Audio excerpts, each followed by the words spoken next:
5 whistle 5 நிமிஷத்தில் வேஸ்ட்டாக எதுவும் தூக்கி போடாமல் அப்படியே சாப்பிட்ற மாதிரி ஒரு சூப்பரான ரெசிபி தான் நாம் இன்றைக்கி பார்க்க போகிறோம். Welcome to Pappa's kitchen. இப்போ ஒரு ப்ரெஷர் குக்கரில் 1 கப் கொண்டக்கடலை இரவு முழுக்க 8 மணி நேரம் ஊற வச்சுருந்தேன். அதை சேர்த்துட்டு கொண்டக்கடலைகள் மூழ்கிற அளவுக்கு மட்டும் தனியாக சேர்த்துக்கலாம். இப்போ இதில் சில வெஜ்ஜீஸ் சேர்க்க போகிறோம். 2 மீடியம் சைஸ் தக்காளி அப்படியே முழுசாகவே சேர்க்குறேன். 2 மீடியம் சைஸ் வெங்காயம் தோல் உரிச்சு எடுத்திருந்தேன், அதையும் அப்படியே சேர்த்துட்டு 2 காஞ்ச மிளகாய், 2 பச்சை மிளகாய், ஒரு 8-10 பூண்டு பற்கள், தேவைப்பட்டால் சின்னதாக ஒரு துண்டு இஞ்சி கூட நீங்கள் சேர்த்துக்கலாம். நான் இன்றைக்கி சேர்க்கலை. இதை அப்படியே முழுசாக பச்சையாக சேர்க்காமல் வேறு எந்த மாதிரி செய்யலாம் அப்படின்ட்டு வீடியோ இடையிடையே சொல்கிறேன், ஸ்கிப் பண்ணாமல் பாருங்கள். இது கூடவே ஒரு ஸ்டார் நட்சத்திர சோம்பு அண்ட் ஒரு பே லீஃப் பிரியாணி இலை சேர்க்குறேன். இப்போ இதில் ஒரு 1/2 டீஸ்பூன் சோம்பு சேர்க்கலாம். சோம்பு வாசம் பிடிக்கலைன்னா ஸ்கிப் பண்ணிக்கோங்க. ஒரு 1/4 டீஸ்பூன் சீரகம் சேர்த்துட்டு கொஞ்சமாக மிளகு சேர்த்துக்கிறேன். இது கொஞ்சம் காரசாரமாகவே இருக்கும். உங்களுக்கு காரம் ரொம்ப இருக்குன்னு ஃபீல் பண்ணிங்கன்னா ஏதாவது மிளகாயெல்லாம் கொஞ்சம் கம்மி பண்ணிக்கோங்க. இப்போ இதை நல்லா வேக வச்சு ப்ரெஷர் குக் பண்ணி எடுத்துக்க போகிறோம். ரொம்ப ஈஸி மெத்தட். சட்டுன்னு ஒரு 5 நிமிஷத்தில் செஞ்சு முடிக்கிற மாதிரியான ஒரு மெத்தட் இது. இப்போ ப்ரெஷர் குக்கரை அடுப்பில் வச்சுட்டு மூடி வச்சு கொண்டக்கடலையெல்லாம் வேகிற மாதிரி ஒரு 3-4 விசில் உங்கள் ப்ரெஷர் குக்கர் பொறுத்தது அந்த மாதிரி நல்லா வேக வச்சு எடுத்துக்க போகிறோம். இப்போ ஸ்டவ் ஆன் பண்ணிடுங்க. இப்போ ஒரு 3 விசிலில் வெயிட் எல்லாம் போன பிறகு ஓப்பன் பண்ணி பார்க்குறேன். பாருங்கள், கொண்டக்கடலைகள் வெங்காயம் தக்காளி எல்லாமே நல்லா வெந்து வந்திருக்கு. இப்போ இதை வெங்காயம் தக்காளியெல்லாம் ஆறி வந்த பிறகு நம்ம மிக்சியில் சேர்த்து அரைச்சி எடுத்துக்க போகிறோம்.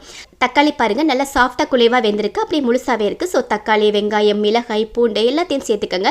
இது கூடவே கொஞ்சம் கொண்டக்கடலை வந்தாலும் பரவாயில்லை, ஏன்னா நம்ம இன்னும் ஒரு 1/2 கப் அளவுக்கு வேக வச்ச இந்த கொண்டக்கடலையும் சேர்த்து தான் நம்ம அரைக்க போகிறோம். ஸோ சேர்த்து எல்லாத்தையும் கொஞ்சம் கொஞ்சமாக எடுத்து சேர்த்துக்கோங்க. உங்களுக்கு இந்த மெத்தட் வேணாம், மொத்தமாக வேக வைக்க வேணாம், ப்ராப்பரான ஒரு சன்னா மசாலா ரெசிபி நம்ம ஏற்கனவே அப்லோட் பண்ணியிருக்கோம். வெங்காயம் தக்காளி இந்த மசாலாவெல்லாம் வதக்கிட்டு அரைச்சிட்டு சேர்ப்போம். ஸோ வதக்கி அரைச்சி தனியாக கொண்டக்கடலை வேக வச்சு செய்கிறதுக்கு கொஞ்சம் லேட் ஆகும். ஸோ குயிக் அண்ட் ஈஸியாக கொண்டக்கடலையோடு சேர்த்து எல்லாத்தையும் வேக வச்சு ரொம்ப ஈஸியான மெத்தடை இந்த ரெசிபி இருக்கும். டீட்டெயில் ரெசிபி வேணும்னா ஏற்கனவே போட்ட ரெசிபியை செக் பண்ணி பாருங்கள். அந்த வெந்த கொண்டக்கடலையுமே கொஞ்சம் நான் சேர்த்துருக்கேன். சேர்த்து நல்லா அரைச்சி எடுத்துக்க போகிறோம். இதை நம்ம வேக வச்ச தண்ணீர் இருக்குல்ல, அதையே சேர்த்து நம்ம அரைச்சி எடுத்துக்கலாம். மீதி கொண்டக்கடலைகளை அந்த தண்ணீரோடு சேர்த்து ஒரு பவுலில் சேர்த்து மாற்றி வச்சுக்கலாம். இருக்கட்டும். இப்போ நம்ம சேர்த்த இந்த வெங்காயம் தக்காளிலாம் நல்லா ஆறி வந்த பிறகு அரைச்சிக்கோங்க. சூடோடு அரைச்சிட வேணாம். பாருங்கள், இந்த மாதிரி ரொம்ப சூப்பராக அரைச்சி எடுத்தாச்சு. இப்போ நம்ம அடுத்த ஸ்டெப் போகலாம். இப்போ அதே ப்ரெஷர் குக்கரை கழுவிட்டு நான் மறுபடியும் அடுப்பில் வச்சுருக்கேன். அதில் கொஞ்சம் ஆயில் சேர்த்துக்கலாம். ஆயில் நல்லா ஹீட் ஆனதும் நம்ம அரைச்சி எடுத்த வேக வச்ச வெங்காயம் தக்காளி மிளகாய் கொண்டக்கடலை பாதி சேர்த்துருந்தோம்ல, ஸோ அது எல்லாத்தையுமே சேர்த்துட்டு லேசாக ஆயிலே கலந்து விடுங்க. நம்ம ப்ராப்பர் மெத்தடில் ஸ்டார்டிங்லேயே ஆயிலில் வதக்கிட்டு அரைச்சி மறுபடியும் நம்ம சேர்த்து குக் பண்ணுவோம். இது ஒரு ஈஸி மெத்தட். இது ரொம்ப சட்டுன்னு முடிஞ்சிடும் உங்களுக்கு. ஸோ லேசாக ஆயிலே ஒரு 2-3 நிமிஷம் அந்த வெங்காயம் தக்காளி பேஸ்ட்டை நல்லா கலந்து விடுங்க. லேசாக கலந்து விட்டு இந்த மாதிரி ஆயில் பிரிஞ்சு லேசாக மேலே வந்துட்டுருக்கும். அந்த மாதிரி வந்ததுமே கொஞ்சம் மசாலா சேர்க்கலாம். மிளகாய்த்தூள் காரத்துக்கு தகுந்த மாதிரி கொஞ்சமாக சேர்த்துக்காங்க. ஏற்கனவே மிளகாய் எல்லாம் சேர்த்துருக்கோம். ஒரு 1/4 டீஸ்பூன் மஞ்சள் தூள், 1 டீஸ்பூன் அளவுக்கு சன்னா மசாலா நான் சேர்க்குறேன். கூடவே தேவையான அளவுக்கு உப்பும் நான் சேர்த்துக்கிறேன். சன்னா மசாலா இல்லைனா நீங்கள் கரம் மசாலா அல்லது வீட்டில் உள்ள எல்லா மசாலாவையும் கொஞ்சம் கொஞ்சமாக கூட நீங்கள் சேர்த்துக்கலாம். ரொம்ப ஹெவியாக சேர்த்துறாதீங்க, ரொம்ப குறைவான அளவு மசாலா இருந்தால் போதும்.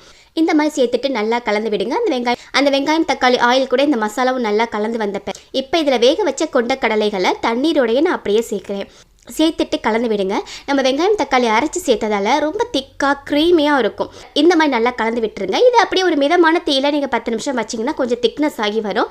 இல்லை 10 நிமிஷம்னா வேணாம், எனக்கு இன்னும் ஒரு 2 நிமிஷத்தில் ரெடி ஆகணும் அப்படின்னா மறுபடியுமே ப்ரெஷர் குக் பண்ணிவிட்டு ஒரு 2 விசில் வச்சு எடுத்திங்கன்னா நல்லா திக்காகி வந்துடும். அந்த கொண்டக்கடலை அந்த மசாலா கூட எல்லாம் சேர்ந்து மிங்கிள் ஆகி ரொம்ப சூப்பராக ரெடி ஆயிரும். இப்போ பாருங்கள், மூடி ஒரு விசில் விட்டுட்டு ஸ்டவ் ஆஃப் பண்ணிவிட்டு ஓப்பன் பண்ணி பார்க்குறேன். நல்லா திக்காகி வந்திருக்கு. நம்ம வெங்காயம் தக்காளி அரைச்சி சேர்த்ததால் நல்லா க்ரீமியாக இருக்குது இதோடைய கிரேவி. கூடவே கொண்டக்கடலைகளும் நம்ம அரைச்சி சேர்த்துருக்கோம். இதை நீங்கள் பூரி, சப்பாத்தி, ஃபுல்கா, நான் இந்த மாதிரி எல்லாத்துக்கூடயும் சைடிஷாக சாப்பிட்லாம்.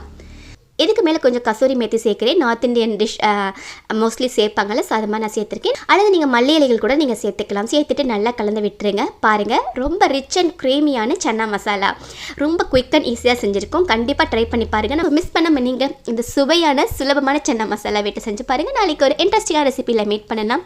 தேங்க்யூ.